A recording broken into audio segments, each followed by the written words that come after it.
Saat kita memasuki candi Hindu atau Buddha, biasanya kita akan menjumpai sepasang patung raksasa yang memegang gada.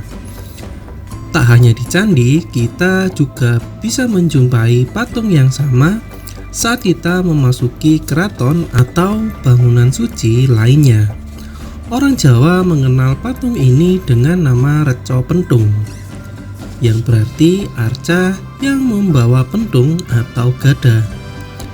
Tapi tahukah kamu jika nama asli dari Reco Pentung ini adalah Dwarapala? Dwarapala adalah penjaga pintu gerbang dalam ajaran Siwa dan Buddha. Biasanya Dwarapala diletakkan di luar bangunan candi, kuil, pura, atau bangunan suci lainnya dengan tujuan utama untuk melindungi tempat suci tersebut. Arca Dwarapala terbesar terletak di Jawa Timur, tepatnya di daerah Singosari, Kabupaten Malang. Tinggi dari arca Dwarapala ini sebesar 3,7 meter. Di Pulau Jawa dan Bali, Dwarapala biasanya digambarkan sebagai raksasa berperawakan gemuk dengan posisi tubuh setengah berlutut dan menggenggam gada. Tak hanya di Pulau Jawa dan Bali, Dwarapala juga dikenal di India, Myanmar, Vietnam, Kamboja, dan Thailand. Di sana, Dwarapala digambarkan dengan perawakan tubuh lebih langsing dengan posisi tubuh tegak lurus, memegang gada di tengah tepat di antara kedua kakinya.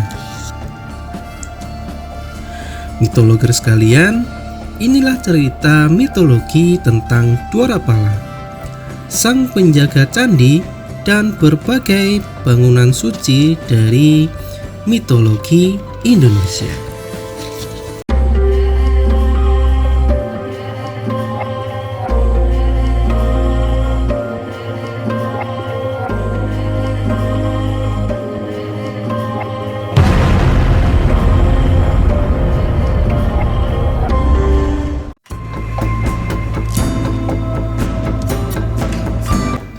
Nama Dwarapala berasal dari bahasa Sanskerta, di mana Dwara itu berarti pintu, sedangkan Pala berarti penjaga.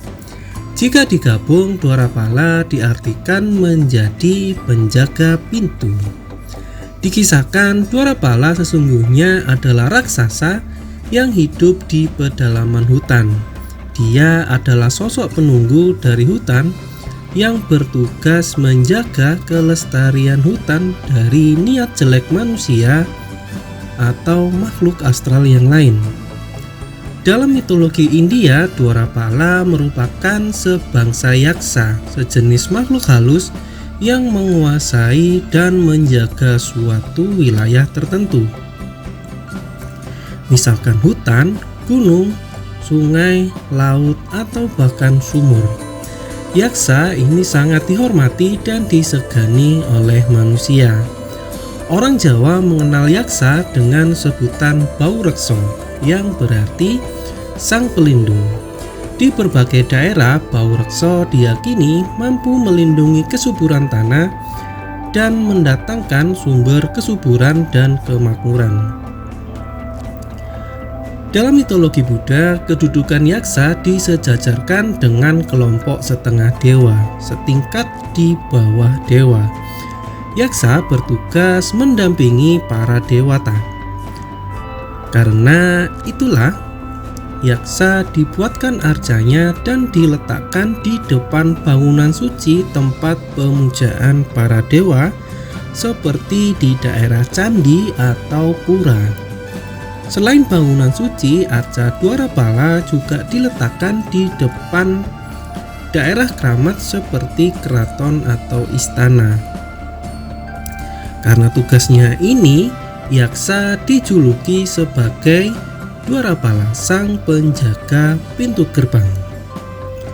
Dalam seni arsitektur percandian klasik Indonesia, Dwarapala diwujudkan sebagai sosok sepasang raksasa dengan tubuh tinggi besar, berotot, berambut berakal tebal, bermata bulat besar melotot, dan bermulut terbuka dengan gigi taring yang besar dan tajam.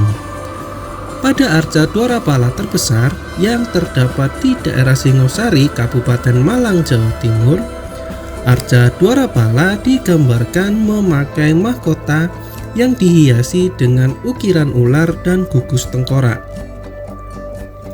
Pada telinganya terdapat giwang yang bermotif tengkorak yang disebut sebagai kepala Gundala. Di lehernya terdapat kalung dari rangkaian tengkorak.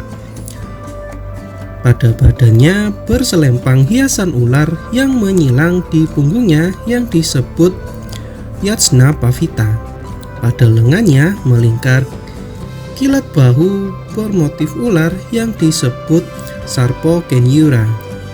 Pada pergelangan tangannya memakai gelang yang disebut Bujangga Vasaya. Pada pergelangan kakinya melingkar pula bengel yang bermotif ular yang disebut Bujangga Nupura.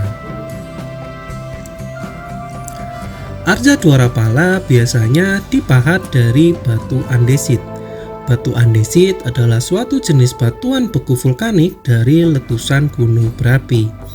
Batu andesit diyakini mampu mengusir makhluk astral yang memiliki energi negatif. Jika kamu ada yang takut dengan hantu dan setan, mungkin ada baiknya menaruh arca Dwarapala di depan rumah, supaya energi negatif dari hantu dan setan tidak bisa masuk ke dalam rumah. Jika diamati lebih lanjut, ada Dwarapala yang gadanya diangkat ke atas dan ada juga yang ditaruh di bawah. Letak gada sebenarnya memiliki arti yang berbeda terhadap tamu yang akan memasuki wilayah atau bangunan suci. Jika Dwarapala memegang gada di bawah, maka artinya semua orang bisa masuk, tetapi perlu hati-hati karena daerah itu memiliki aturan yang tidak boleh dilanggar. Jika melakukan pelanggaran atau tindakan yang tidak baik, maka akan segera ditindak tegas. Jika Dwarapala memegang gadanya di atas, maka artinya hanya orang yang memiliki izin yang boleh masuk. Tidak semua orang bisa memasuki wilayah yang dijaga Dwarapala dengan memegang gada di atas. Selain diwujudkan dalam bentuk utuh sambil membawa gada yang sangat besar, beberapa Dwarapala hanya diwujudkan dalam bentuk kepalanya saja.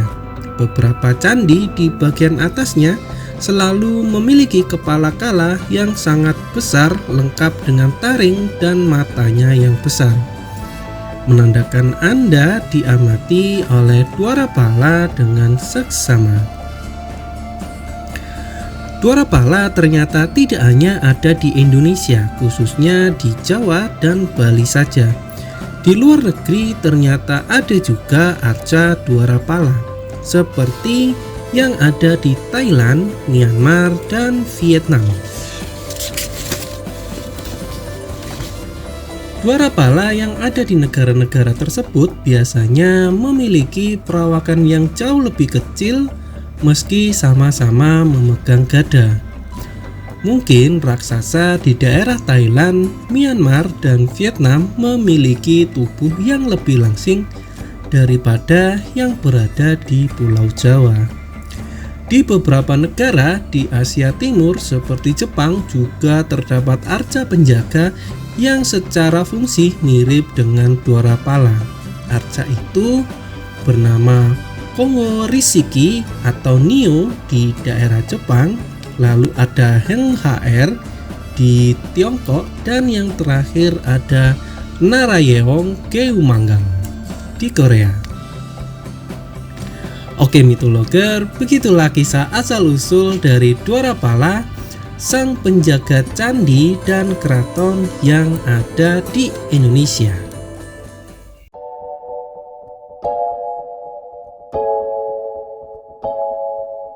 Dari kisah Dwarapala kita bisa menduga kalau daerah Asia Tenggara seperti Indonesia, Malaysia, Vietnam, Kamboja, Myanmar, Thailand, dan negara yang terletak di Asia Timur seperti Cina, Jepang, Korea, dan negara yang terletak di Asia Selatan seperti India, Bangladesh itu berasal dari kebudayaan yang sama. Belah akibat adanya perang besar atau bencana alam banjir di masa Nabi Nuh. Jadi kebudayaannya jadi berkembang dengan kondisi alam masing-masing. Baiklah mitologer, sampai di sini dulu cerita mitologi tentang Dwarapala. Terima kasih sudah menonton, semoga kamu menikmatinya. Jumpa lagi di alur cerita mitologi selanjutnya. Saya Wahyu, undur diri until next time dan bye-bye.